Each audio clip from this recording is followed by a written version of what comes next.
की कोई आशा ही नहीं थी।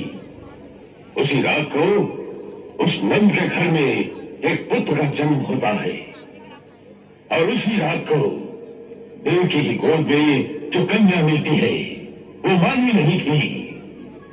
हाथ से छूटते ही उसने अपना असली रूप धारण किया और उसने भी यही कहा कि तुझे मारने वाला जन्म ले चुका है। चारुंड, हमें पूरा विश्वास है कि वही बालक है जिसने देवकी के अष्टम गर्भ से जन्म लिया।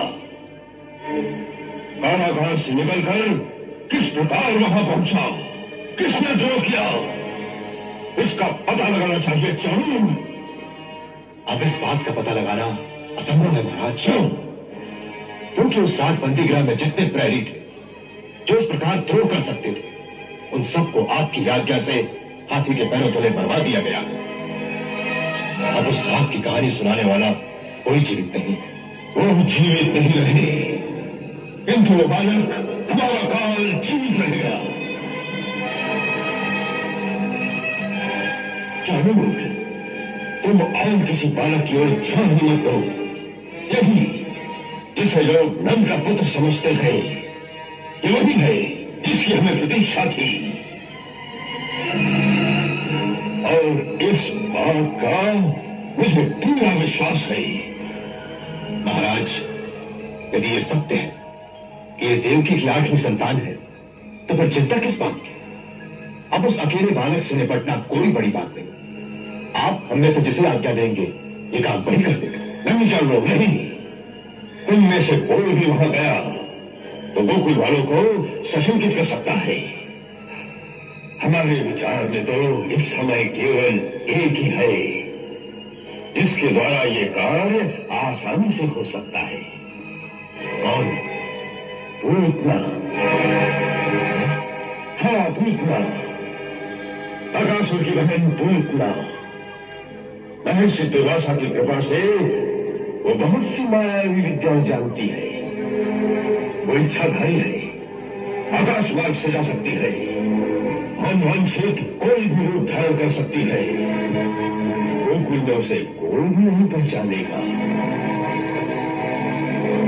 अकासुर, तुम आज ही जाकर पूतना को हमारे पास आने के लिए कहो। तुम्हारे साथ हमारे युद्ध में उसने हमें अपना भाई बनाकर तुम्हारी प्राण रक्षा की थी। उस रिश्ते को निभाने का समय आ गया है। उसे कहो तुम्हारे भाई को तुम्हारी आवश्यकता पड़ी है और उसे कुछ मत कहना। हमारे पास आने पर हम उसे समझाएंगे कि इस बालक का नाश कैसे करना होगा। जाओ।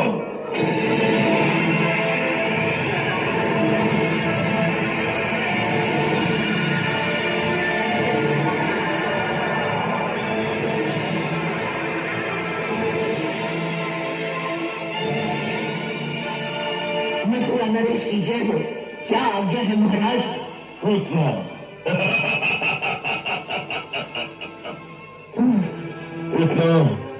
तुमने हमें अपना भाई स्वीकार किया है। आज हमें तुम्हारी सहायता की आवश्यकता है। आप आज्ञा दें, पूतना अपने प्राण देकर भी भाई की सेवा करेगी। हाँ, तो इसी समय गोकुल में जाओ और वहां नंद के घर में एक नवजात बालक है। कहते हैं कि उसका जन्म आज से 7 दिन पहले यशोदा के गर्भ से हुआ। पर मुझे पूर्ण विश्वास है, आकाशवाणी के अनुसार जिसने मेरा काल होना है ये वही बालक है जिसके लिए मैंने देवकी को इतने वर्ष तक कारागार में रखा। ईश्वर के द्वारा वो मेरे हाथ से बच के निकल गया। अब तुम्हें उसकी हत्या करके मेरी चिंता का अंत करना है। एक नन्हे से बालक की हत्या, बस इतना ही काम है भैया। ये नन्हा सा बालक कोई साधारण बालक नहीं है पूतना। यदि मेरा अनुमान सत्य है तो वो स्वयं विष्णु ही है जो देवताओं की रक्षा के लिए पृथ्वी पर अवतीर्ण हुआ है। इसलिए यह कार्य शायद इतना सहज नहीं होगा जितना तुम समझती हो। हाँ, विष्णु बहुत छलिया है, इसलिए तुम्हें बहुत सतर्क होकर वहां जाना चाहिए। इसकी आप चिंता न करें। यदि वो छलिया है तो मैं भी उसे छल से ही मारूंगी। वो कैसे? मेरे पास कालकूट नाम का विष है, ऐसा भयंकर कि हाथ लगाओ तो हाथ भी जल जाए। वही कालकूट विष अपने स्तनों पर लगाकर मैं उनके घर जाऊंगी। एक भाई की भांति से बच्चे को दूध पिलाऊंगी। तो दूध पीते ही उसकी समस्त नाड़ियां विष की भयंकर ज्वाला से फट जाएंगी। उत्तम, अति उत्तम। कूद जाओ, तुम अभी जाओ, क्योंकि नंद ग्रह में समय स्त्रियां ही स्त्रियां होगी। पुरुष तो गोधूली के समय ही घरों में आएंगे। अच्छी बात है, मुझे आज्ञा दीजिए। जाओ और विजयी होकर आना।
हमारे लल्ला के दर्शन के लिए आकाश से आई होगी।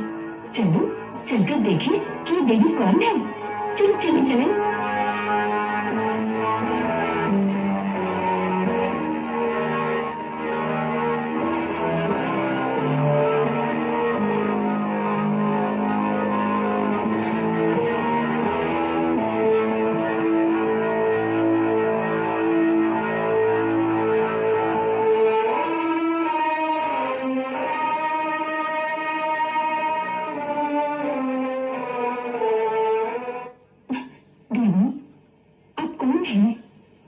कहाँ से पधारी है और यहाँ आने का क्या प्रयोजन है? मैं आपकी क्या सेवा कर सकती हूँ? नंदरानी, मेरा प्रयोजन तो केवल आपके लल्ला के दर्शन करना है। मैं मथुरा की रहने वाली हूँ। मेरे पति एक श्रेष्ठ विद्वान और परम सिद्ध ब्राह्मण हैं। उन्होंने दिव्य दृष्टि से देखकर मुझे ये बतलाया कि नंद राय के घर में एक महान आत्मा ने पुत्र के रूप में जन्म लिया है, जिसका दर्शन बड़ा ही मंगलकारी है। इसीलिए मैं तेरे द्वार पर आई हूँ।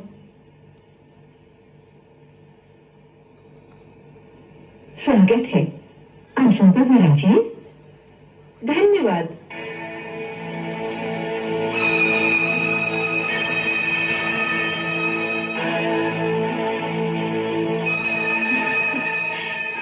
ब्राह्मण पत्नी हूँ, इसलिए कोई भेंट तो नहीं दे सकती, लेकिन मेरे बालक को आशीर्वाद अवश्य दे सकती हूँ।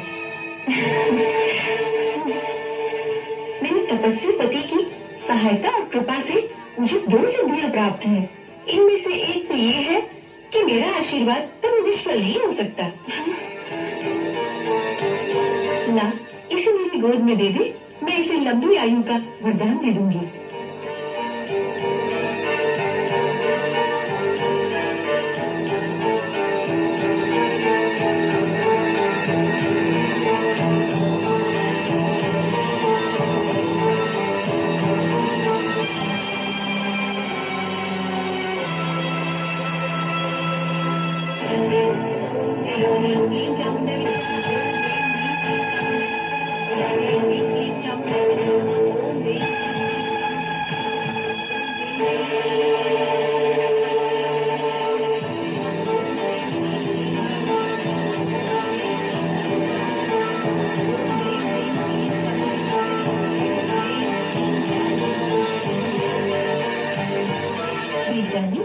तुम्हारा ये बालक कोई सामान्य बालक नहीं है।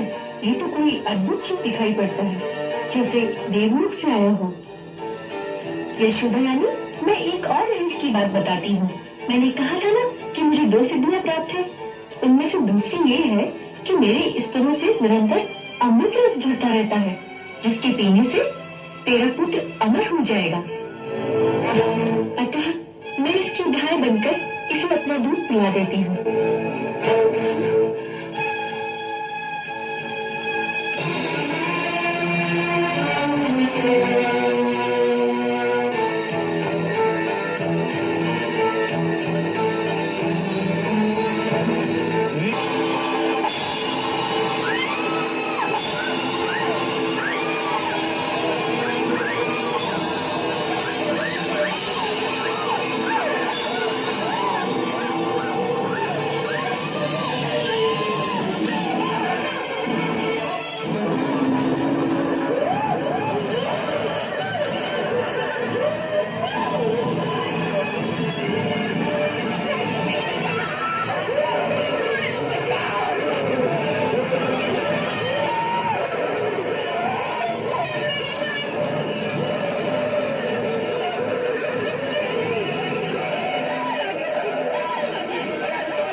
Nagsuprasan eh. Kalmay.